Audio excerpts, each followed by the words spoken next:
Modern sleeping bags promise extreme warmth, but decades ago, soldiers survived brutal winters using simpler methods. What they knew about insulation still outperforms expensive gear today. When people picture extreme winter survival during the 1940s, the image that usually comes to mind involves heavy wool coats and thick blankets. Modern marketing has conditioned people to believe that advanced synthetic materials are the only reliable solution for cold nights. However, the real advantage decades ago was not superior fabric technology. It was a deep understanding of how insulation actually works. Warmth does not come from fabric alone. Warmth comes from trapping still air and slowing the movement of heat away from the body. The colder the environment, the more important that trapped air becomes.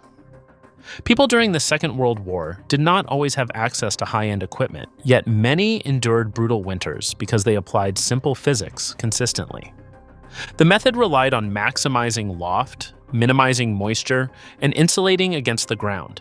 Those principles are exactly what modern sleeping bag companies advertise today, but the older approach did not depend on expensive manufacturing. It depended on awareness. Understanding that difference changes everything.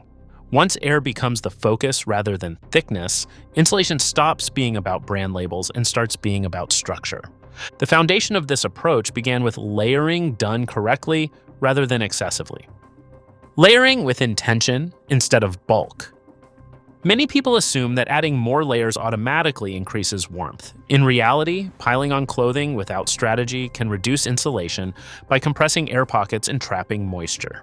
The older cold weather method emphasized thoughtful layering that maintained loft while managing sweat.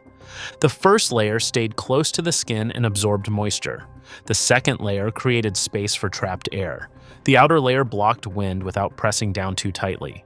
Each layer had a purpose. This structure prevented heat from escaping while allowing minimal ventilation to control dampness.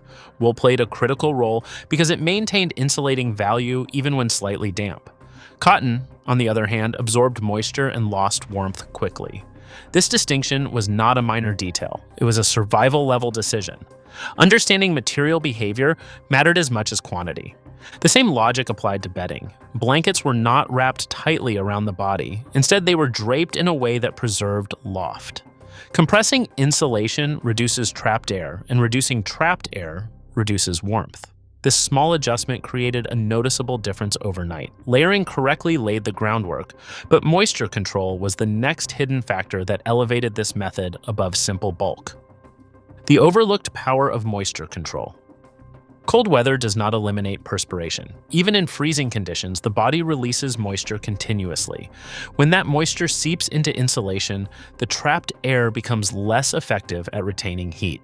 Many modern users overlook this principle and wake up colder than expected because damp layers lose loft. The historical approach addressed this through primitive but effective vapor barrier techniques. Tightly woven fabric or treated canvas was placed strategically to limit moisture migration into outer insulation. This was not about comfort, it was about preserving dryness inside insulating layers. Managing moisture required discipline. Entering bedding overheated increased sweating. Entering slightly cool preserved insulation performance overnight. This adjustment may sound minor, but it determined whether warmth lasted until morning. Moisture management also extended to ventilation. Small airflow adjustments prevented excessive condensation buildup. The balance between blocking wind and allowing minimal breathability required awareness, not luxury. Understanding moisture made the next material choice even more effective. Straw, a simple material with serious thermal power. Straw rarely appears in modern outdoor gear catalogs, yet it performed remarkably well as insulation when used properly. The reason lies in its structure. Straw contains countless hollow spaces that trap air. When layered loosely, those air pockets form an effective barrier against heat loss. During harsh winters, straw was often placed beneath bedding or between layers of fabric to increase loft. The key was keeping it dry and uncompressed. When straw flattened, its insulating power decreased significantly. When fluffed and maintained, it created a thick cushion of still air. Straw also excelled as ground insulation. Many people underestimate how much warmth escapes into frozen earth.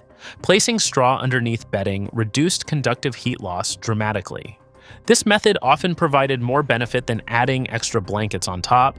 The concept mirrors modern down insulation. Both rely on loft and trapped air. The difference lies in cost and availability. Straw required knowledge, not advanced manufacturing. The same principle applied to another surprisingly effective material that many people ignore today. Paper seems fragile yet layered correctly. It becomes a surprisingly strong thermal barrier. Newspaper traps air between sheets. When placed inside clothing or between blanket layers, it reduces airflow and increases warmth. The method required careful placement. Sheets were layered loosely rather than crumpled tightly. Loose layering preserved air pockets. Paper also functioned as a wind barrier, blocking drafts that accelerated heat loss. This technique became especially valuable in emergency situations where other materials were limited. Newspapers provided immediate insulation without complex preparation.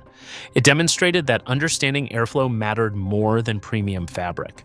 Modern sleeping systems incorporate similar principles through synthetic films and laminated materials.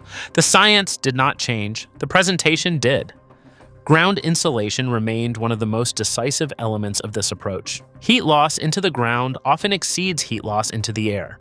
Lying directly on frozen surfaces drains warmth quickly, regardless of how thick the top insulation may be. The historical method prioritized separation from the ground before focusing on overhead coverage. Straw, folded blankets, branches, and layered paper were used to create elevation and airflow beneath the body. Even a few inches of insulating material significantly reduced heat transfer. The goal was not luxury. It was minimizing direct contact with cold surfaces. Modern sleeping pads are built around this same concept, yet many users still underestimate its importance. A high-end sleeping bag placed on frozen ground without proper insulation underneath performs poorly. The older approach forced people to think from the ground up. Insulation began beneath the body, then extended outward and upward. This mindset often produced better results than simply relying on thicker gear. The final piece of the method involved managing body heat carefully. Microclimate management. Generating warmth through movement before rest was common, but overheating was avoided. Excess heat led to sweating, and sweating led to damp insulation. The method required entering rest slightly cool rather than flushed from exertion.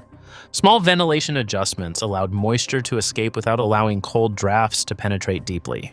This balance created a stable microclimate around the body. The goal was consistency rather than extreme warmth spikes. Understanding how to maintain that microclimate separated effective insulation from uncomfortable nights. Discipline played a major role. Comfort came from managing variables rather than relying entirely on equipment.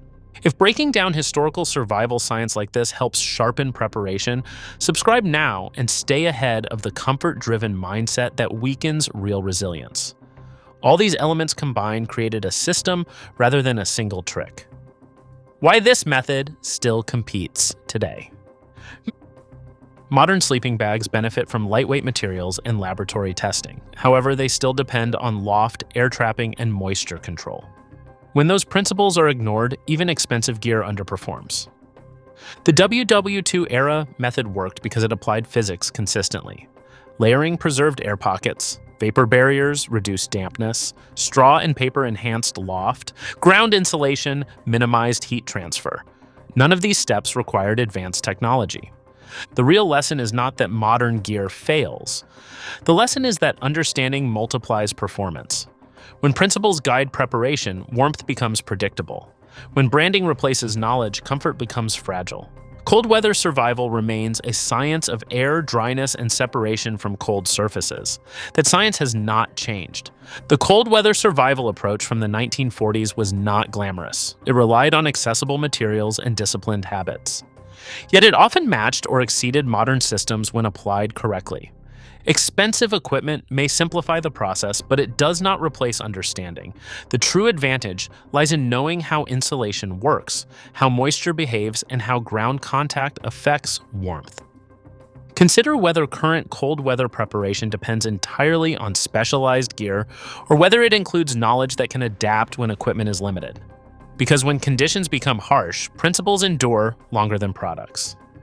In the next video, another overlooked historical method will be examined, and the insight behind it may challenge even more assumptions about modern preparedness.